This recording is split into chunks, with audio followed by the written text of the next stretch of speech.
നമ്മൾ ഇതിൽ വേറൊരു സംഭവം എടുക്കാണ്ടത് ഇപ്പം ഷിബു ബേബി ജോൺ എന്തൊക്കെ പറഞ്ഞാലും അടിമുടി രാഷ്ട്രീയക്കാരനാണ്. കാരണം അദ്ദേഹം വ്യവസായിയൊക്കെ ആണെങ്കിൽ പോലും രാഷ്ട്രീയത്തിലാണ് ഏറ്റവും കൂടുതൽ ശ്രദ്ധയിലിരിക്കുന്നത്. ജനങ്ങളുമായിട്ട് വളരെ അടുത്ത ബന്ധമുണ്ട്. ഇപ്പം ചവറ എന്ന് പറയുന്നത് അദ്ദേഹത്തിൻ്റെ പിതാവ് ദീർഘകാലം കയ്യിൽ വെച്ച അല്ലെങ്കിൽ ഉള്ളം കയ്യിൽ കൊണ്ടു നടന്ന സ്ഥലമാണ്.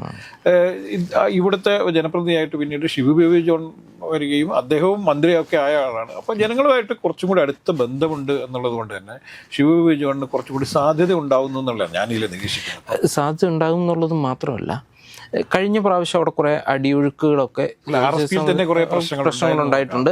അതുമാത്രമല്ല, സാമുദായികമായിട്ടുള്ള ചില പ്രശ്നങ്ങളല്ല, ചില അടിയൊഴുക്കുകൾ എന്ന് തന്നെ പറയാവുന്ന രീതിയിലുള്ള കാര്യങ്ങൾ വന്നതിൻ്റെ പേരിലാണ് ഈ 1000 വോട്ടിൻ്റെ വിജയം ഉണ്ടായേക്കുന്നത്. കാരണം ഷിബു ബേബി ജോൺ കഴിഞ്ഞ പ്രാവശ്യം തന്നെ ജയിക്കേണ്ട ആളാണ്. അല്ലെങ്കിൽ ഈ 1000 വോട്ടല്ല തരംഗത്തിൽ ലഭിക്കേണ്ട ഭൂരിപക്ഷം എന്ന് പറയുന്നത് 5000 വോട്ടിൻ്റെങ്കിലും ഭൂരിപക്ഷത്തിൽ ജയിച്ചു വരേണ്ടതാണ്. അപ്പം ഷിബു ബേബി ജോണിന് കൃത്യമായിട്ടുള്ളൊരു വിഷൻ ഈ ചവറയെക്കുറിച്ച് ഉണ്ട് എന്നുള്ളതാണ് എനിക്ക് മനസ്സിലാക്കാനായിട്ട് സാധിച്ചിരിക്കുന്നത്.